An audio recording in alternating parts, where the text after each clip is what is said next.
Halo, kita ketemu lagi di dalam acara SHD Menjawab. Anda bertanya, saya SHD menjawab. Ya, dan tentu saja yang menjawab itu ya bisa sebebas-bebasnya lah ya. Dan saya juga menjawab dengan semerdeka mungkin sesuai dengan apa yang saya tahu. Pertanyaan pertama dari Ibu Wiwin Cahyawati. Apakah jiwa yang hadir di bumi ini adalah jiwa yang selalu berreinkarnasi atau adakah juga jiwa yang baru lahir? Jawabannya, ada yang berulang kali lahir di sini, jadi berkali-kali mengalami reinkarnasi. Ada yang berkali-kali berinkarnasi. Ada juga jiwa yang memang baru menjadi manusia untuk kehidupan pertama kalinya. Sehingga ini menjelaskan kenapa kok kalau ada reinkarnasi, jumlah manusia bertambah, mestinya tetap dong. Yang nggak tetap karena yang menjadi manusia itu bukan mesti mantan manusia juga. Ada yang mantan guguk jadi manusia. Memang nggak bisa.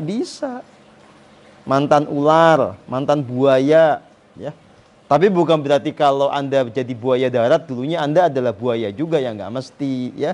Gitu. Itu kan fitnah pada para buaya sebetulnya. Karena buaya sebenarnya kan nggak mesti kayak Anda. Ya. Anda tuh suka nyalah-nyalain binatang gitu loh ya. Buayanya aja nggak ngapa-ngapain kok dituduh yang enggak ya. Gitu. Oke.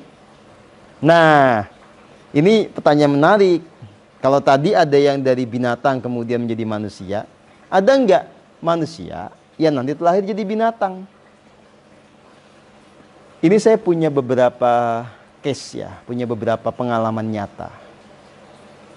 Saya ketemu binatang yang itu saya bisa deteksi bahwa jiwanya dulu pernah hidup sebagai manusia. Jadi dia nyamperin saya memang untuk diberkati, dia minta diberkati. Ada burung, ada anjing gitu ya. Pertanyaannya, kenapa bisa seperti itu? Ya tentu saja ini soal pembelajaran bagi sang jiwa. Kan sangat mungkin misalnya manusia dulunya sembrono, membunuh burung gara-gara keinginan egoistiknya, nembakin burung dengan keinginan egoistiknya. Jadi kasih dong pelajaran dia jadi burung.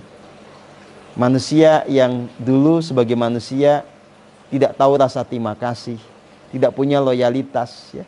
Dia bisa dikasih pelajaran menjadi anjing.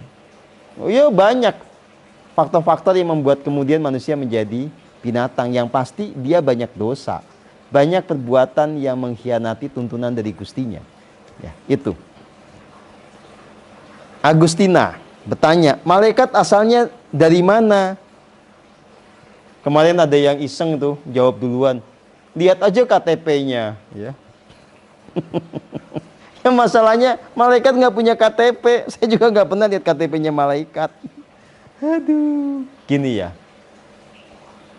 Malaikat itu adalah jiwa yang murni, yang dia ada di dimensi luhur di alam cahaya.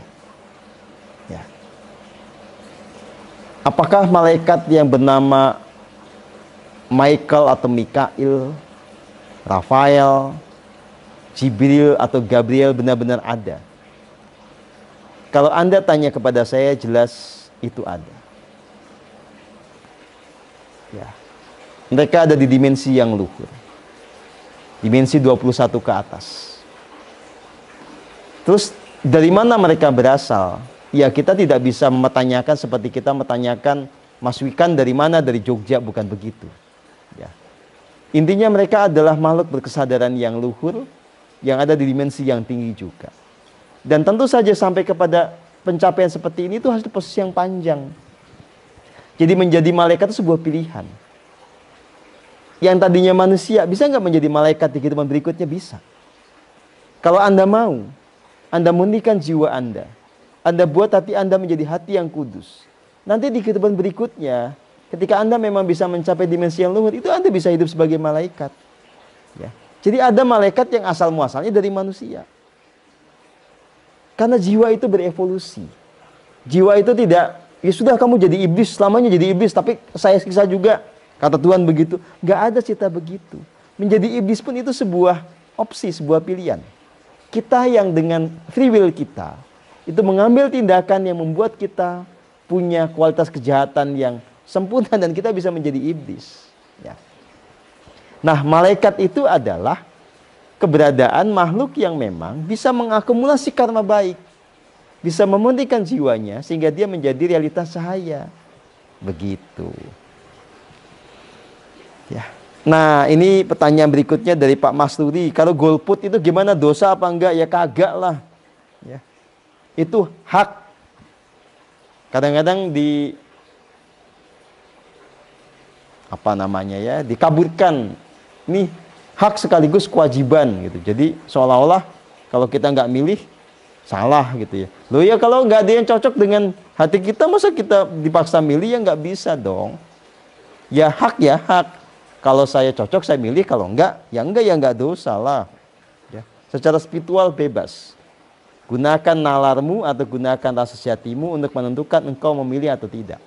Gitu. Ya saya dulu nyoblos Pak Jokowi. Soal ke depan ya terserah saya lah mau milih atau enggak. Kalaupun saya golput ya nggak masalah juga kan. Itu hak saya. Gitu. Baik. 6.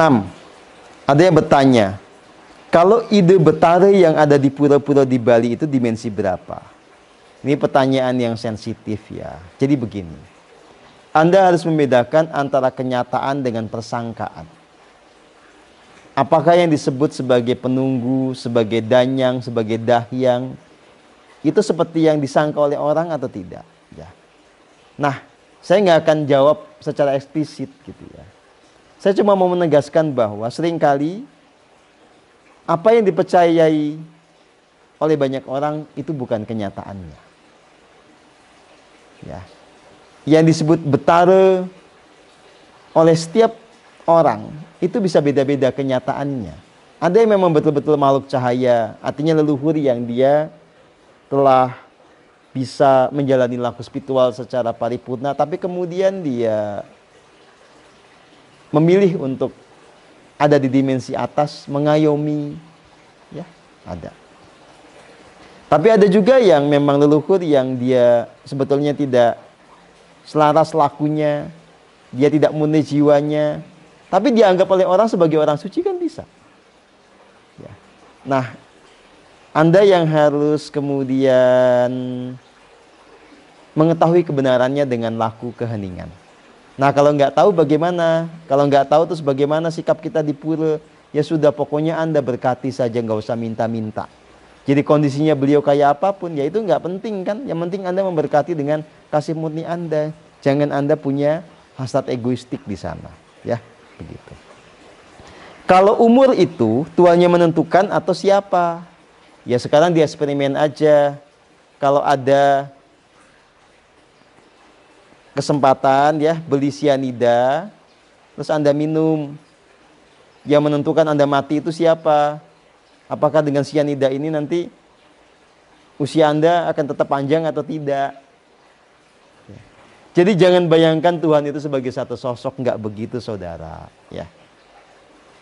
Tuhan itu mengejawantah sebagai kecerdasan tertinggi, mengejawantah sebagai hukum alam. Anda kalau tidak pandai menjaga kesehatan, ya Anda bisa mati dengan cepat. Kalau Anda minum sianida, ya Anda koid. Ya. Jangan bilang itu kehendak Tuhan, ya itu Anda yang milih kenapa minum. Makanya jangan diminum yang namanya racun. Anda minumlah madu yang sehat. Kalau Anda banyak bersuka cita, ya hidup Anda akan lebih bermakna. Badan Anda akan sehat dan usia Anda akan bertahan lebih lama. Ketimbang Anda sepaneng, Anda penuh dengan obsesi, Anda stres, jantungnya lemah. Ya. Jadi yang menentukan siapa? Anda sendiri. Tuhan itu sudah menentukan hukum alamnya. Apa yang terjadi tergantung dari input yang Anda masukkan ke matematika semesta.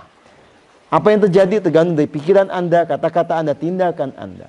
Apa yang terjadi tergantung dari karma Anda. Tergantung dari apa yang Anda makan, tergantung dari apa yang Anda minum, tergantung dari cara Anda tidur, tergantung dari Anda bagaimana beristirahat, dan seterusnya. Oke, jelas? Ya. Baik, ini pertanyaan yang menarik. Apakah seorang avatar yang turun ke bumi ini punya kemungkinan untuk kemudian dia terjebak di dimensi rendah? Kalau kemungkinan itu ada, tapi secara statistik saya tidak pernah menemukan ada avatar yang gagal. Avatar pasti berhasil. Ya. Nah, beda dengan sekedar voluntary. Sekedar jiwa yang tadinya ada di alam cahaya dimensi 12 misalnya. Ya. Itu setengah bisa berhasil, setengah bisa gagal. Itu statistik yang saya temukan. Nah, apalagi kalau yang dia dulunya ya di kesadaran yang lebih rendah gitu ya. Itu probabilitas untuk berhasilnya lebih kecil. Ya. Tapi bukan berarti nggak bisa. Jadi tadi malam kami diskusi, ada beberapa teman itu yang memang jiwanya di masa lalu nggak kenal spiritualitas. Ya, jadi bakat untuk kemudian tercerahkannya itu sangat minimalis. Tapi apakah yang begini tidak mungkin tercerahkan? Duh, kata siapa? Kalau dia tekun, dia betul-betul bersungguh-sungguh, itu pasti berhasil. Ya. Sebaliknya yang bakatnya tinggi, kalau leha-leha, ya dia akan terjatuh secara spiritual. Ya. Begitu. Ya. Sama aja dengan di dunia material kok. Anda datang di keluarga kaya, kalau ngawur pasti bangkrut, miskin. Tapi Anda datang di keluarga sederhana, kerja keras, serius gitu ya, Anda bisa sukses secara finansial. Gitu aja, sama aja kok hukumnya kok. Tergantung dari usaha masing-masing. Ya. Cuma avatar secara statistik itu nggak ada yang gagal karena apa? Karena ya dia sudah apa namanya ya, punya kebiasaan yang tertera di DNA-nya untuk kerja keras, untuk serius gitu ya. Ya nyasar-nyasar waktu muda wajar, tapi pada waktunya pasti ketemu dia dengan jalan kebenaran yang sejati. Jadi saya nggak pernah menemukan avatar yang gagal, avatar yang jatuh secara spiritual. Jadi nggak bisa balik ke dimensi tinggi itu nggak pernah ketemu. Pasti bisa, pasti berhasil. Ya. Terima kasih. Sampai jumpa di sesi berikutnya.